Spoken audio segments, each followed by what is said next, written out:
जिस उपासक का सतत स्मरण चलने लगता है तो फिर हरि उसका भजन करने लगते हैं।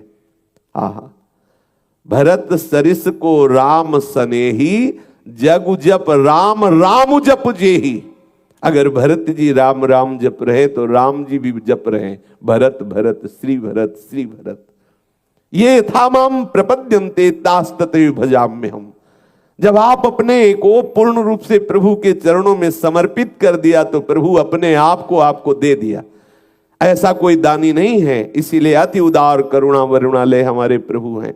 अपने आप का दान कर देते, अपने आप को दे देते। तुम उनके सेवक बन जाओ तो कहते मैं तुम्हारा सेवक हूं, हूं भक्तन को दास, भगत मेरे मुकुट मणि। ऐसी स्थिति बना लो कि भारी से भारी विपत्ति में भी प्रभु का कभी विस्मरण न हो। जो दुख सुख में प्रभु को कभी छोड़ता नहीं, कभी विस्मरण नहीं करता, तो प्रभु उसको कभी नहीं छोड़ते। और जब प्रभु हमारे हृदय में आ गए तो कौन सा दुख सुख स्पर्श कर पावेगा, क्योंकि आनंद समुद्र प्रभु है। जैसे क्षीर समुद्र में 2-4 ट्रक खटाई डाल दो तो फटने वाला थोड़ी है। 2-4 ट्रक और एक ड्रम में एक बूंद खटाई डाल दो तो फट जाएगा। प्रभु आनंद समुद्र है। आनंद समुद्र हृदय में आ गया तो पूरा विश्व खिलाफ हो जाए और सब प्रतिकूलता निंदा दुख एक साथ टूट पड़े तो भी उस भक्त के हृदय में तनिक भी क्षोभ नहीं होगा।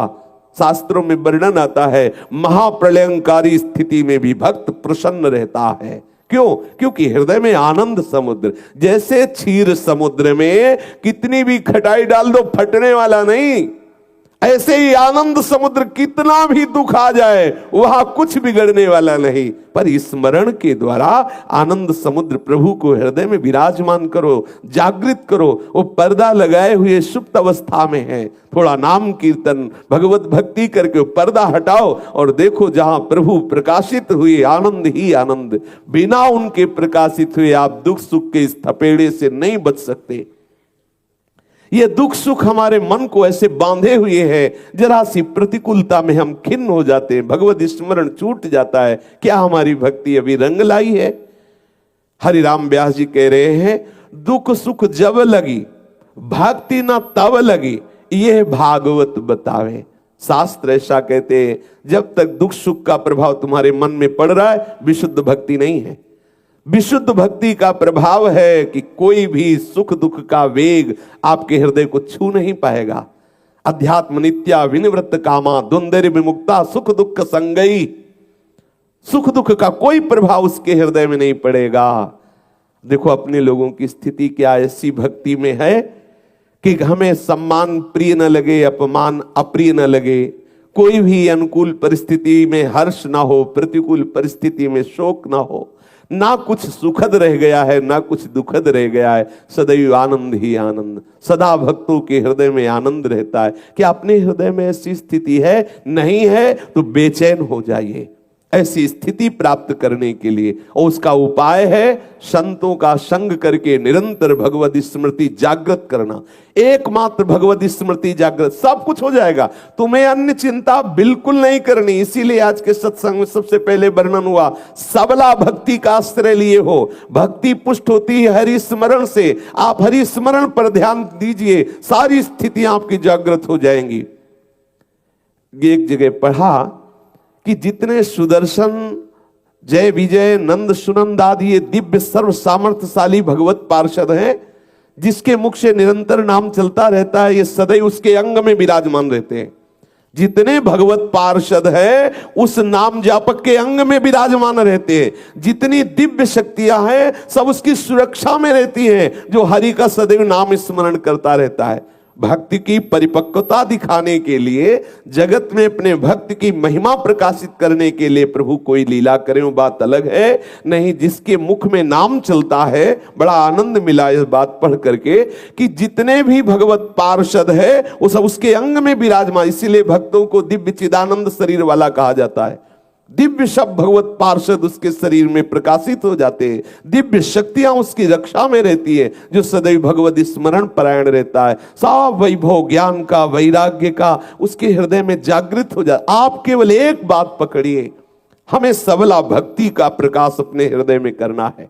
महाबलशाली भक्ति जिसके अधीन प्रभु है। प्रभु को भक्ताधीन कहा गया है। अहम भक्त पराधीन हो, देखो कितनी सबल है भक्ति, कितनी सबल है। कभी कहीं ऐसा लिखा मिला हो आज तक किसी शास्त्र में कि मैं ज्ञानी के अधीन हूं? कहीं लिखा मिला हो तो मैं बताना। जो बोध संपन्न आत्म संपन्न आत्म भाव को प्राप्त हुए ज्ञानी जन है, उनको प्रभु ने अपनी आत्मा कहा है। इतना प्रिय है आत्मस्वरूप, लेकिन अधीन नहीं कहा। और भक्तों को प्रभु ने क्या कहा? अहम भक्त पराधीन हो, मैं भक्तों के अधीन हूं। क्योंकि सबला भक्ति प्रभु को अधीन कर, जब प्रभु अधीन हो गए तो कौन सा सूत्र, कौन से ऐसी देवी संपदा, कौन से ऐसे सद्गुण, कौन से ऐसी दिव्य शक्तियां हैं जो भक्त के अधीन ना हो। और भक्ति पुष्ट होती है अखंड स्मृति से। अखंड स्मृति, हम अखंड स्मृति नहीं कर पा रहे, इसलिए उसको हम अभ्यास में बांट देते हैं। इतनी देर नाम कीर्तन, इतनी देर अमुक अमुक, ऐसे करके पूरे समय को ऐसी नियमावली में बांध देते हैं जहां एक क्षण भी हमें प्रभु के विलग कोई ऐसी क्रिया, कोई ऐसे बोलना, कोई ऐसी चेष्टा, कोई ऐसा चिंतन न रह जाए, तभी भक्ति का प्रादुर्भाव होता है। कोई भी सुख दुख विचलित नहीं कर सकता, क्योंकि है ही नहीं। स्वाप्निक सुख दुख की सत्ता नहीं है। इसे जो हम सत्य माने हुए हैं, ये हमारे ऊपर प्रभाव डाल रहा है। जिस दिन ऐसा मान लोगे कि इसकी सत्ता ही नहीं, प्रभाव बिल्कुल नहीं होगा, सच्ची मानिए। जब हम किसी वस्तु को सत्य मानकर उसको उठाते हैं तो सुख होता है। जब मान लेते हैं झूठी है, ये व्यर्थ है, ये नकली है, उसी समय छोड़ देते हैं। ये सारा संसार नकली है जिसे हम सुख मानकर भोग रहे हैं। अनंत जन्म हो गए भोगते भोगते, अगर असली होता तो स्वाद मिल जाता। आज तक कोई अनुभव नहीं, वही बस भोगने की लालसा, बार बार भोगने की। कब तक भोगते रहेंगे? प्रहलाद जी कह रहे हैं, चबाए हुए को चबा रहे हैं, भोगे हुए को भोग रहे हैं, पिसे हुए को पीस रहे हैं। महाराज, आपकी कृपा के बिना कैसी दुर्दशा जीव की है, सावधान हो जाइए। दुख सुख का ये अनुभव करने वाला मन जब तक सावई मना कृष्ण पदारविंदयो, तब तक बचत होने वाली नहीं। इस संसार चक्र के पिसने से हम बच नहीं सकते। हमारा मन तदाकार हो जाए, सच्ची बात मान लीजिए। और बहुत सरस है भक्ति, ज्यादा प्रयास करने की आवश्यकता नहीं है, क्योंकि इसमें प्रभु का सहयोग होता है। इसमें प्रभु कृपा करके वैष्णव स्वरूप से, संत स्वरूप से, गुरुदेव स्वरूप से हाथ पकड़ लेते हैं। तेसा महम समुद्धरता मृत्यु संसार सागरात। और ज्ञान में स्वयं चलना होता है, अगर चूक गए तो गिरे। ज्ञान का पंथ कृपान के धारा, परत खगेश लगे नहीं बारा। और यहां करो सदा तिनके रखवारी, जिम बालक राखे महतारी। भागवत में एकादशी स्कंद में योगेश्वर जन कह रहे हैं, आंख मूंद के दौड़े तो भी नहीं गिरेगा, क्यों? हरि पकड़े रहते हैं। आंख मूंद के दौड़ने पर भी भ्रष्ट होने के चांस नहीं। और भागवत में ही ब्रह्मा जी कह रहे हैं, मैंने देखा है बड़ी बड़ी ऊंची स्थितियों को प्राप्त को भ्रष्ट होते हुए। ब्रह्मा जी कह रहे हैं, ब्रह्म स्तुति में कह रहे हैं, मैंने देखा है उनको, जो अपने ज्ञान के अभिमान में उनको गिरते हुए देखा है। इसलिए प्रभु की भक्ति का आश्रय, भक्ति का स्वरूप है निरंतर सुमिरन। हरिराम ब्यास जी कह रहे, दुख सुख जब लगी भक्ति न तब लगी, यह भागवत बतावे। जब तक दुख सुख के तुम भोक्ता बने हुए हो, तब तक तुम्हारे हृदय में विशुद्ध भक्ति जागृत नहीं हुई। विशुद्ध भक्ति जागृत हो जाएगी तो दुख सुख का कोई भी प्रभाव आपके हृदय में नहीं पड़ेगा। एक भक्त के चरित्र को पढ़ा, वो अपने जप संख्या में बैठे हुए थे। कुछ भक्तों के नियम होते हैं, ठाकुर की इतनी दंडवत करनी है, ठाकुर का इतना नाम जप करना है, इतनी परिक्रमा करनी है, इतना पाठ सुनाना है, वो एक नियम होता है। तो वो जप नियम में बैठे हुए थे। एक ही पुत्र था, सूचना मिली कि पुत्र पधार गया है। तो उनका पधार तो गया ही है, अब हम जप में हैं, पूरा जप हो जाए तब कोई फर्क नहीं। जब पूरा जप हुआ, आराम से उठे, नाम कीर्तन करते हुए अंतिम संस्कार किया। लोगों ने कहा कि आपको रोना नहीं आ रहा? बोले क्यों रोना आवे? रोना तब आता है जब अपनी कोई वस्तु जाए। अरे वो प्रभु का था, प्रभु जितने समय के लिए सेवा के लिए भेजे थे उतने समय के लिए आया, फिर गया प्रभु के पास। हमें क्यों रोना? वो हमारा होता तो रोते, वो तो प्रभु का है। ये भक्ति होने के कारण दुख सुख का कोई प्रभाव नहीं पड़ता। सच्ची मान लीजिए, भारी से भारी दुख भी उसके लिए आनंद का विषय होता है, क्योंकि दुख सुख का भोक्ता मन प्रभु के चरणों में लगा होता है। यदि हमें दुख सुख व्याप रहा है तो अभी विशुद्ध भक्ति नहीं आई। ये हृदय में देख लीजिए। अगर हमें अनुकूलता प्रतिकूलता व्याप रही है, मान सम्मान व्याप रहा है, निंदा स्तुति व्याप रही, तो अभी भक्ति नहीं आई। विशुद्ध भक्ति का स्वरूप यही है। दुख सुख का, मान अपमान का, निंदा स्तुति का प्रभाव नहीं पड़ता। सेवक जी ने कहा, शत्रु मित्र सम जानी, मान मान अपमान सम, दुख सुख लाभ न हानि, यह जो कृपा हरिवंश की। आचार्य कृपा, गुरु कृपा, इष्ट कृपा का ऐसा प्रकाश हृदय में, उपासक के हृदय में, वो प्रकाश भक्ति ही है। जहां ना कोई शत्रु है, न मित्र है, न मान है, न अपमान है, न दुख है, न सुख है, न लाभ है, न हानि है। सोचो कितना आनंद का विषय है। जहां न लाभ है, न हानि है, न मान है, न अपमान है, न सुख है, न दुख है, न हर्ष है, न शोक है, न जन्म है, न मृत्यु है। ऐसा इस शरीर में रहते हुए ऐसा वो विदेह हो जाता है। जीवित इस शरीर में रहते हुए वो जीवन मुक्त हो जाता है। भक्त को ये परवाह नहीं होती कि मरने के बाद भगवान मिलेंगे, मरने के बाद कोई परम पद मिलेगा। जीते जी वो परम पद में है, जीते जी वो जीवन मुक्त है। आपका सतत स्मरण चलने लगे, फिर आप देखना आपको कैसा अनुभव होता है। मृत्यु खिलौना लगने लगेगी, कोई भी दुख आपको परास्त नहीं कर पाएगा। तब तक आप सहते हुए आगे बढ़ो।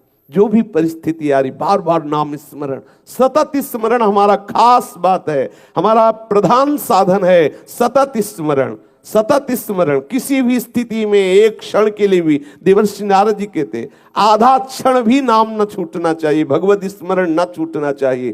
तब आप ऐसी स्थिति को प्राप्त होंगे जहां कोई दुख सुख आपको हिला नहीं सकता। दुख सुख झूठो संतत साचो, हरि हरि जन मुहि भावे, सुख दुख छूटे सुख सनकादिक, नारद हरि गुण गावे। श्री हरिराम व्यास जी कह रहे, ये दुख सुख झूठा है। जैसे स्वप्न का दुख सुख, जब जगे तो दोनों झूठे थे। जैसे स्वप्न में कोई मित्र बना, कोई शत्रु बना, लेकिन जगे तो हम अकेले थे, कोई नहीं था। ऐसे ही ये जागृत अवस्था में जो आप देख रहे हो, ये मोह निद्रा में तुम अनेक प्रकार के संकल्प रूपी स्वप्न देख रहे हो। मोह निशा सब सोवनिहारा, देखे स्वप्न अनेक प्रकारा। यही जग जामिन जागे जोगी, परमार्थी प्रपंच भी होगी। ये जैसी हरिवंश प्रपंच विषय रस मोह के, ये मोह के कारण संसार में सुख दुख का अनुभव हो रहा है। अज्ञान अविद्या, मोह गए बिनु राम पद होई न दृढ़ अनुराग। जब तक ये मोह नहीं जाएगा तब तक विशुद्ध भक्ति नहीं। विशुद्ध भक्ति तो कोई मोह नहीं, अर्थात कोई भी राग नहीं, कोई भी द्वेष नहीं, कोई भी प्रियता नहीं, कोई अप्रियता नहीं, कोई सुख नहीं, कोई दुख नहीं, केवल प्रीतम ही प्रीतम। कितना आनंद का विषय। श्री सुखदेव जी, श्री नारद जी, श्री सनकादि जी, ये सब दुख सुख से छूटे हुए महापुरुष हैं और हमारे प्रभु का जस गान निरंतर करते रहते हैं। उपाय भी बताया, बोले दुख सुख छूटे हुए सुखदेव जी, नारद जी, सनकादि जी हैं जो निरंतर हरियस गाते रहते हैं। ये उपाय है, निरंतर उनका नाम, उनकी रूप, उनकी लीला, उनके चिंतन में मगन रहना, दुख सुख की स्थिति से ऊपर उठ जाना, दुविधा से ऊपर उठ जाना, भगवदाकार वृत्ति हो जाना। बड़ा रसमय विषय है। एक बात पकड़ लो, मुझे छोड़ना नहीं प्रभु को। चाहे लीला गायन करके, नाम जप कर, ठाकुर सेवा करके, नाम कीर्तन करके, संत समागम कर, हर समय उनसे जुड़े रहना है। अगर प्रभु से जुड़े रहे तो संसार से राग खत्म होते ही आपके अंदर भूमिकाएं बढ़ने लगेंगी। वो भूमिका स्वयं की समझ में आती है। श्री हरिवंश प्रमाण मनम, आपके मन में प्रमाण आ जाएगा आप किस भूमिका के उपासक हैं। कितना प्रभाव संसार का आपके ऊपर पड़ रहा है, कितना प्रभु का पड़ रहा है। ये उपासक को जांचते रहना चाहिए। हरिराम व्यास जी कह रहे, ये विधि निषेध गुण दोष दुख सुख, ये विषयीन बांध ही नचावे। ये विषयी पुरुषों को नचाते हैं, भक्तों को नहीं नचाते। ये दुख सुख विधि निषेध गुण अवगुण, ये विषयी पुरुष, संसारिक पुरुषों का विषय है। ये भक्तों का विषय तो भगवान नाम रूप लीला धाम में वो मगन रहते हैं। सुख दुख गए जो सुख उपजत है, तापे श्याम बंधावे। जो सुख दुख के ऊपर सुख है, जिस सुख में दुख का लवलेश भी नहीं है, ये सांसारिक सुख दुख नहीं, वो भगवदानंद। जो नाम जपने से सुख मिल रहा है, जो लीला गायन से, लीला श्रवण से, लीला चिंतन से, ठाकुर सेवा से, संत समागम से जो सुख मिल रहा है, उस सुख से श्याम सुंदर को बांधा जाता है। कह रहे दुख सुख गए जो सुख उपजत है, तापे श्याम बंधाए। वो आनंद स्वरूप प्रभु ही आते हैं, वो सुख स्वरूप प्रभु ही आते हैं। हरिवंशी हरिदासी सेवत व्यास तहां बन पावे। हरिराम व्यास जी कह रहे हैं हरिवंशी और हरिदासी का सेवन करने से हमें श्री वृंदावन का वैभव प्राप्त हुआ, वृंदावन का प्रेम रस अनुभव में आया। हमारे हृदय में जो भक्ति रस नहीं बढ़ पा रहा, उसका कारण है शरीर राग। हम शरीर सुख को ही सब कुछ माने हुए, अगर थोड़ी भक्ति भी बनती तो हम प्रभु से यही प्रार्थना करते हैं कि प्रभु ऐसी परिस्थिति कर दो, कभी बुखार ना आवे, कभी कोई रोग ना हो, कभी कोई अपमान न करे, कभी कोई निंदा न करे, कभी कोई हमारा विरोधी ना बचे, जो विरोधी है वो सब मर जाएं, सब नष्ट हो जाएं। ऐसी अंदर भावना जागृत होती, विरोधी ना हो। और ये नहीं सोचते कि प्रभु ऐसी कृपा कर दो कि जहां से विरोध हो रहा है वो नष्ट हो जाए। विरोध कहां से हो रहा है? मन की मलिनता से। मन की मलिनता मिटी कि सारा जगत हमारा इष्ट स्वरूप है। कितने दिन शरीर रहेगा, कितने दिन रहेगा? भाई जी श्री हनुमान प्रसाद पोद्दार जी अपनी वाणी में वर्णन करते हैं कि ये कुछ ही दिनों में खबर फैलने वाली है कि तुम मरे। भाई जी की वाणी है। ऐसा ही सोचना चाहिए, रोज सोचना चाहिए। एक बार तो बैठ के थोड़ी देर ये सोचना ही चाहिए कि किसी न किसी दिन ये बात आएगी कि मृत्यु आ गई नजदीक। जी देखो घबरा जाएगा, तुम्हारा ये मकान छूट जाएगा, तुम्हारे रिश्ते नातेदार छूट जाएंगे, तुम्हारे परिवार के सब छूट जाएंगे, खबर फैल जाएगी। आज ही फैलाओ पहले मन में ये बात फैलाओ कि ये तुम मरे, आज नहीं तो कल मरे। और यहां क्या फैलाया जाता है? अरे मौज लो, जब मरना है तब मरना है। नहीं नहीं, ऐसा नहीं। जब मरना नहीं, पता नहीं किस क्षण मरना है, इसलिए हर समय तैयार रहना है। ये उपासक और संसारी पुरुष में अंतर है। संसारी पुरुष का है कि एक दिन तो जब मरना ही है तो काहे ना मौज ले लो, वो ये सोचेगा। और उपासक क्या सोचता है? एक दिन जब जाना ही है तो सावधान होकर के चलो, भगवत स्मरण परायण चलो, अपने जीवन को सार्थक कर लो। भाई जी कह रहे हैं बहुत गई थोड़ी रही नारायण अब चेत, काल चिरैया चुग रही निस दिन आयु खेत। उम्र बीत गई, रोज रोज मर रहे हो, ये तो बता रहे हैं रोज मर रहे हो। और यहाँ बर्थडे मनाया जाता है, बोले केक काटो आज, बोले हैप्पी बर्थडे। शाम के पता नहीं कौन सा डे आ जाए, डेथ डे, हाँ शाम के वो भी आ सकता है, इसलिए सावधान। हमें तो बहुत हंसी लगती जब बोले हैप्पी बर्थडे। क्या हैप्पी? ठाकुर मिल जाए तो हैप्पी, और ठाकुर नहीं मिले तो हैप्पी किस बात के हैप्पी?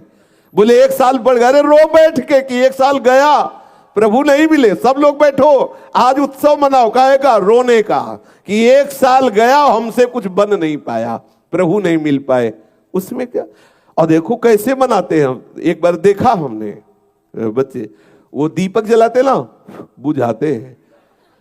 अरे दीपक जलाना चाहिए कि बुझाना चाहिए? बोले ले बुझे, एक साल बुझ गया, गया जीवन से। और उत्सव मनाते कि एक साल मरे हम, एक साल गए।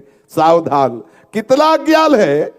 जहां दीपक जलाना चाहिए वहां दीपक बुझाते हैं। जहां प्रभु से विनय करना चाहिए कि एक साल तो गया प्रभु, अगले साल में व्यर्थ जीवन न जाए, ये पूरा साल आपके सुमिरन में जाए, चिंतन में जाए, नाथ तभी जीवन सार्थक है। भाई जी महाराज कह रहे हैं उम्र बीती जा रही है, रोज रोज हम मृत्यु के नजदीक पहुंच रहे हैं। ये दिन दूर नहीं जब इस लोक में चर्चा फैल जाएगी कि वो मरा। वो दिन दूर नहीं है। ये जितने सगे संबंधी सब तुम्हें प्यार का नाटक करके फंसाए हुए हैं, ये एक दो दिन थोड़ा दिखाएंगे कि हाँ वो भाई बड़ा उदासी है, और इसके बाद सब फिर आनंदित हो जाएंगे। सबसे नाता टूटा ही टूटा है, केवल तू जोड़े हुए है। कितनी सुंदर बात कह रहे हैं गोस्वामी जी भी कह रहे, सुत बनितादि जान स्वार्थ रत ना करुणे सभी ते, अंत ही तो ही तजेंगे पामर तू न तजे अबही ते।